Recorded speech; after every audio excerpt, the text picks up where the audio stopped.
여러분 콘돔 리프라는 말을 들어봤을 겁니다. 콘돔 리프, 이 얘기는 무슨 얘기냐면 폭발적인 도약, 성장을 의미하는 말입니다. 대나무 이야기를 잘 합니다. 대나무는요, 심으면 땅속에서 쑥 자라나서 쑥쑥 크면 얼마나 좋겠습니까만 그렇지 않습니다. 1년이 지나고 2년이 지나도 싹은 나오지 않습니다. 3년이 되는 해쯤 싹이 나와가지고 자라나는데 30cm 정도 자라납니다. 그리고 또 멈춰 있는 거예요. 여기서 자라나지 않습니다.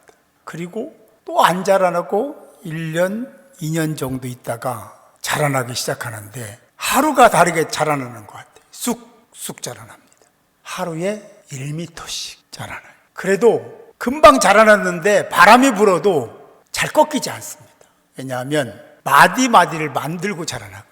대나무 중에 모죽이라는 대나무를 보면 5년 동안 하는 일이 있어요. 하는 일이 뭐냐면 뿌리를 내리는 건데, 대나무 뿌리를 다 이게 이어보니까 5년 동안 뿌리 내린 그 길이가 4km가 되더라.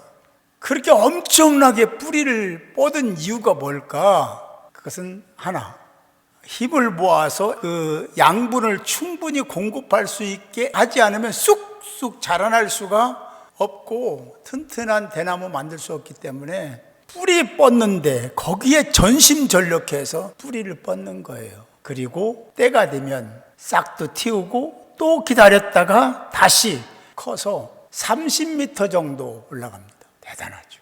보면은 처음에는 얇은 대나무인데 이게 꺾이지 않아요. 참 희한해요. 그게 바로 5년 동안 그 다음을 위해서 준비했기 때문에 그렇다. 오늘 본문의 학개 선지자는 스룹바벨과 제사장, 총독과 제사장에게 예언 선포를 했습니다. 그러면서 이렇게 물어요. 이 성전이 황폐하였거든 너희가 이때에 편벽한 집에 거주하는 것이 옳으냐. 이 편벽이라는 말은 잘 지은 집, 아름답게 가꾼 집을 얘기합니다. 당시에 이스라엘은 바벨론의 멸망을 당하고 좀 괜찮은 사람들을, 그리고 모든 물건들을 전부 싹쓸이 해갔다 해도 틀린 말이 아닐 정도로 정말 그렇게 다 싹쓸이 해갔습니다. 그렇게 그 시대에 패권을 잡았던 바벨론이 영원할 것 같았는데 그렇지 않은 거 아시죠? 신흥국이 나타났어요. 아시리아가 나타나서, 페르시아라고 하죠. 나타나서 바벨론을 멸망시킵니다. 아무도 생각 못했던 일이죠. 이 이야기를 잘 들어야 돼요. 여기에는요, 놀라운 일이 있습니다. 그냥 그렇게 된 게 아니에요. 하나님의 백성인 이스라엘 때문에 하나님이 세우신 아주 구체적인 섭리가, 세계를 움직이시는 분이니까, 세계를 움직이시는 분이 하나님이시기 때문에 영원할 것 같았던 바벨론을 그렇게 페르시아에게 멸망당하게 하고, 그리고 페르시아의 고레스 왕 때, 다리오 왕 때 이미 그런 정책을 썼지만 고레스 왕 때 와서는 예루살렘 성전을 재건할 모든 재료들을 공급하고, 바벨론이 이스라엘을 멸망시키고 유다를 멸망시킬 때 가져왔던 성전에 있던 그 모든 기물들을 다 다시 돌려주는 일이 일어납니다. 그래서 예루살렘에 돌아온 스룹바벨 성전 재건을 시작하는데 북이스라엘의 사마리아인들을 중심으로 해서 아주 조직적인 방해를 했습니다. 물론 이해타산이죠. 자기의 이해타산 때문에 조직적으로 성전 재건을 방해했습니다. 그리고 결국 멈추게 되는데 그대로 6년 동안 영적인 침체 기간이 이어집니다. 그런 상황 속에서 하나님은 학개 선지자를 세워서 성전 재건할 것을 이렇게 선포하고 계신 겁니다. 그러나 이 너무 황폐화가 됐고 너무 가난해서 삼시세끼 먹기도 정말 힘든 그런 상황이 온 겁니다. 끼니를 때우지 못한다. 그때 성전 재건을 선포했다. 이게 잘 안 맞아요. 성전 재건을 하게 하려면 좀 끼니 정도는 충분히 먹을 수 있도록 그렇게 환경을 만들어 놓으시고 하나가면 얼마나 좋겠어요. 그런데 하나님은 그러시지 않았어요. 그때로 돌아가서 여러분이라면 어떻게 하시겠습니까? 그들의 선택은 의식주였습니다. 오늘 본문은 그런 그들에게 이렇게 말씀하십니다. 하나님의 학개를 통해서 너희 행위를 살피라. 네 행위를 살펴라. 내가 어떻게 살고 있는지, 너 어떻게 살았는지 너를 살펴라 라고 말씀합니다. 그러면서 이런 경고를 해요. 네가 많이 뿌려 수확이 없을걸. 이게 무슨 얘기냐면 하나님이 수확하도록 돕지 않겠다는 겁니다.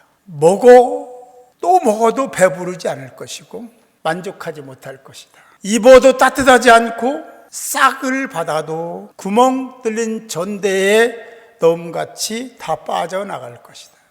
내가 다 불어버릴 거야. 하나님이 왜 이렇게 혹독하게 말씀하셨을까? 이렇게까지 하셔야 되나? 그러지 않아도 힘들고 가난하고 고통 가운데 살고 있는 그들인데 하나님은 그런 자를 불쌍히 여기고 가난한 자를 도우라고 하셨는데 왜 이율배반적인 말씀을 하실까? 뒤에 말합니다. 내 집은 황폐한데 너희들 집 짓는 데만 빨랐다. 아니 그들이 무슨 대단한 부자라고 이런 말씀하십니까? 그들 가난하잖아요. 힘들잖아요. 의식주 문제 해결하기 위해서 그렇게 전전긍긍하고 있는 그들 아닙니까? 그런데 하나님은 이렇게 말씀하셔요. 내 집은 저렇게 폐허가 됐는데 너희들은 그 관계없이 의식주 너희들 먹고 입고 쓰는 그때 필요한 걸 소유하려고 그렇게 바쁘냐? 라고 물으시는 겁니다. 사실 그 시대로 돌아가서 내가 거기 있다 하더라도 그 상황에서 이 가족 먹여 살리는 것은 너무나 당연한데 그걸 의식주 문제를 선택했다고 누가 비판하겠습니까? 그런데 하나님은 비판하고 계십니다.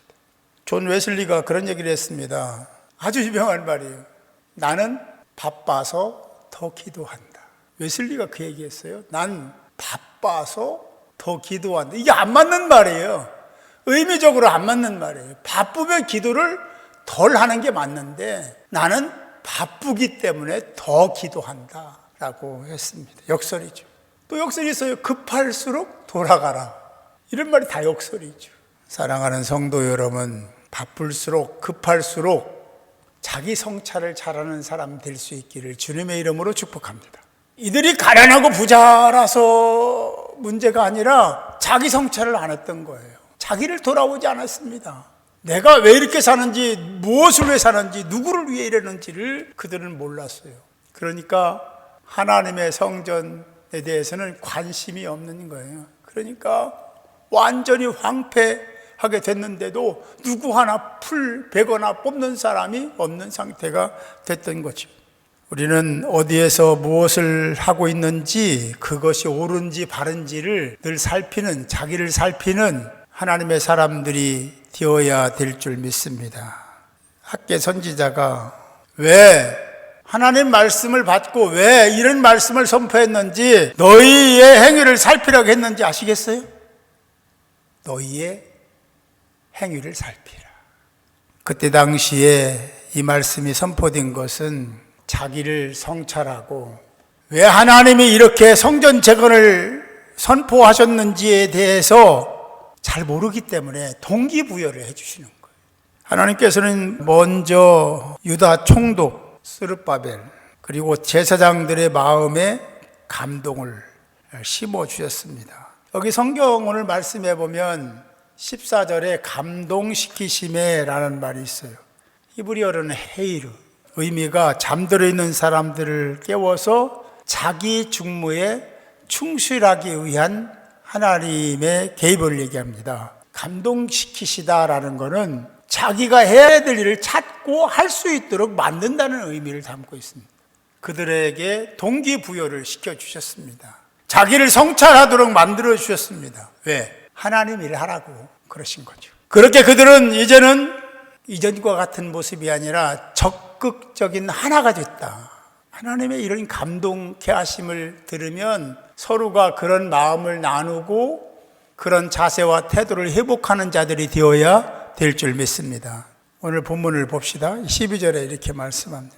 스알디엘의 아들 스룹바벨과 여호사닥의 아들 대제사장 여호수아와 남은 모든 백성이 그들의 하나님 여호와의 목소리와 선지자 학개의 말을 들었으니 이는 그들의 하나님 여호와께서 그를 보내셨습니다. 백성이 다 여호와를 경배하매라고 말씀합니다. 학개의 말을 들었다. 샤마이 들었다.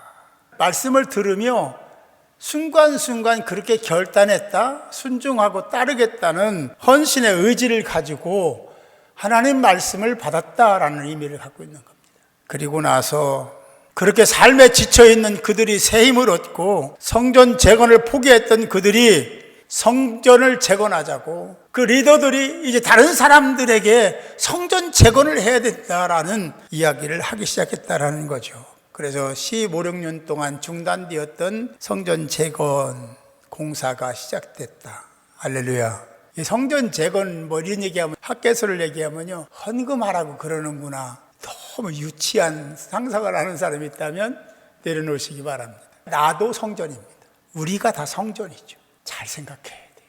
하나님은 그렇게 회의를 감동시키시는, 언제나 그러시는데 우리가 못 깨닫는 거예요. 우리가 듣지 못하는 거죠. 14절을 볼까요? 14절에 여호와께서 스알디엘의 아들 유다 총독 스룹바벨의 마음과 여호사닥의 아들 대제사장 여호수아의 마음과 남은 모든 백성들의 마음을 뭐했다? 여기도 감동시켰다 라고 하면서 마음을 감동시키는 겁니다. 이게 헤르는요, 완전히 뒤엎다, 혼란시키다, 뭐 이런 의미도 있거든요. 그들이 와서 만군의 여호와 하나님의 전을 위해서 헌신을 하기 시작했다. 다시 말하자면 이 헤일의 의미는 잠들어 있는 사람을 깨운다는 의미고, 나태하고 게으른 사람들에게 그 상태에서 벗어나서 부지런하게 되다라는 의미도 있고, 자기에게 주어진 책무, 의무, 사명에 충실하다라는 의미도 가지고 있습니다. 성경에 보면 시대를 이끈 사람들의 감동적 삶을 우리는 너무나 잘 알고 있습니다. 그들은 한결같이 똑같은 공통분모는 하나님의 영에 감동된 사람이었다. 헤일, 이게 된 사람들이었습니다. 아브라함, 여러분 잘 아시는 요셉, 사무엘, 다윗, 바울, 다 그런 사람, 다 하나님의 영에 감동된 사람. 요셉도 하나님의 영에 감동된 사람이라고 그렇게 표현을 합니다. 학개 선지자가 중요하게 선포한 한 가지가 13절에서 찾을 수 있습니다. 그때에 여호와의 사자 학개가 여호와의 위임을 받아 백성에게 말하여 이르되, 여호와가 말하노라, 내가 너희와 함께 하노라. 이 말씀이 없으면요, 그런 결심과 결단을 해도 할 수가 없습니다. 하나님이 함께 하신다. 임마누엘이잖아요. 임마누엘 하나님이 계셔야 우리가 작은 것도 할 수 있습니다. 그렇지 않으면 할 수가 없어요. 우리 스스로 못하는 것도 있지만 스스로 할 수 있는 것이 있다 하더라도 사단이 방해하기 때문에 할 수가 없어요. 구원받은 사람들에게는 그런 방해하는 그 존재가 늘 따라다니니까 늘 있습니다. 무소부재하신 하나님처럼 사단도 무소부재합니다. 어디나 있는 거거든요. 그래서 불가능한데, 여기 하나님이 이런 선포, 내가 너희와 언제나 함께하겠다는 이 말 때문에, 약속의 말씀을 주셨기 때문에 우리는 하나님 말씀대로 실행할 수 있고, 쉬운 일이든 어려운 일이든 똑같습니다. 하나님이 하시는 일은 쉬운 일, 어려운 일이 없습니다. 전지전능하시기 때문에 그렇습니다. 그 하나님을 아빠, 아버지로 모시고 있는 저와 여러분도 하나님이 함께 하시기 때문에 불가능이 없는데, 못할 일이 없는데 우리 생각을 바꿔야 돼요. 어떻게? 하나님의 감동시키심을 듣고 바뀌어야 돼요. 그래야 이 사람들이 정말 상황적으로나 환경적으로는 할 수 없어. 그런데 하나님의 감동시키심을 받게 되니까 하자, 할 수 있다라고 얘기했거든요. 우리도 삶의 현장에서 하나님의 감동시키심을 받아야 되겠다라는 게 아니라 그냥 동의하면 되는 겁니다. 하나님은 늘 감동시키고 계시거든요. 예민한 신앙, 깨어있는 신앙 뒤라는 것이 바로 이런 것이니까, 여러분 깨어있는 자로 말씀을 받고 말씀대로 살아가고 하나님께는 영광이 되는 삶, 여러분들에게는 복이 되는 2022년이 됐으면 좋겠습니다. 여러분, 하나님의 성전, 하나님이 계신 곳이 전이잖아요. 성전이잖아요. 성경에 말씀합니다. 우리 마음에 주님이 계시고 하나님 계신다. 우리가 하나님의 전이라고 말하죠. 여러분 세우시기 바랍니다. 여러분 자신을 세우지 않고는 다른 일을 할 수가 없어요. 아이고 나 같은 것이, 아니, 여러분들은 소중한 존재입니다. 하나님이 이미 그러셔서 여러분을 부르셨고 자꾸만 깨닫게 하시는 거예요. 감동시키시는 겁니다. 헤이르. 그래서 여러분들이 다시 회복되기를 원하시는 거예요. 물론 소그룹도 마찬가지, 대그룹도 마찬가지지만 제일 먼저 나부터 먼저 이 감동케 하시는 하나님의 은혜를 생각하며 나를 뒤집어 놓으시는 하나님의 진행 과정, 그 섭리를 생각하면서 우리가 다시 깨어나서 하나님이 원하시는 그곳으로 가고 그 일을 행하는 하나님의 사람들이 되어야 될 줄 믿습니다. 다시 말씀드리지만 학개서를 이야기하면 잘못 오용하는 경우도 있고 사용하는 경우도 있어요. 그러나 제일 중요한 게 가치가 뭐냐면 하나님의 전을 세워라. 하나님의 전을 세우는 것은 공동체를 세우라는 것입니다. 너 자신을 세우라는 겁니다. 나 자신을 세워야 하나님이 늘 임재해 계시고 그리고 하나님의 인도하심 속에 살아가는 하나님의 사람들이 되지 않겠습니까? 학교에서의 중요한 메시지가 있다는 것 다시 한번 말씀드리면 감동시키시는 하나님의 음성을 꼭 들어야 된다. 또 하나는 스스로 자신의 행위를, 교만한 사람은 자신의 행위를 살필 수가 없습니다. 나는 잘하고 있어. 나는 죄는 안 져. 그게 도덕적인 윤리적인 죄를 얘기하는 게 아니에요. 영적인 죄를 얘기하는 거니까. 그리고 성전을 회복해야 된다. 그러니까 너 자신을 회복해라. 너 자신을 살펴라. 이거부터 시작돼야 돼요. 그래야 다른 사람들에게 영향력을 행사하는 하나님의 사람들이 될 수 있으니까. 2022년 정말로 하나님께는 영광이요, 여러분 모두에게는 기쁨과 감사가 넘치는 한 해가 될 수 있기를 주님의 이름으로 축복합니다.